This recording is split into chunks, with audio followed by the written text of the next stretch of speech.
Vikao kuhusiana na kustaafu kwa majaji wa mahakama ya juu Philip Tunoi na naibu wa jaji Kalpana Rawal vimeendelea, huku upande wa Tunoi ikiwasilisha hoja zake kuhusu uamuzi wa kubadili tarehe ya kusikizwa kwa kesi hiyo. Mawakili kutoka upande wa jaji Tunoi wanadai kuwa jaji Willy Mutunga alikiuka katiba kwa kubadilisha tarehe ya kesi hiyo kusikizwa. To senior counsel Firoz, I think if I heard him well, he used the word determine first. Nothing stops you from hearing everything. Then when determining, you first determine the question of jurisdiction. I don't think it is fair for you to jump over that hurdle and say that we will come back later to it, then determine the substance of the proceedings.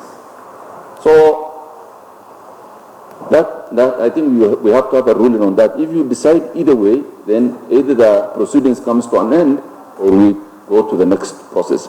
But my lord, we have to be conscious of time. I mean, we don't have time. We have argued, for example, that what is called appeal is not in law appeal. You will go and consider those submissions and come to our own conclusion. What we are saying is that we are here because of the two applications by the two honorable judges.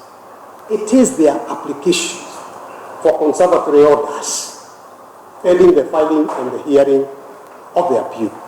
They cannot be heard to argue, but they are not ready to argue and make submissions on their applications. They are, because that's why they filed this application. 3 preliminary objections.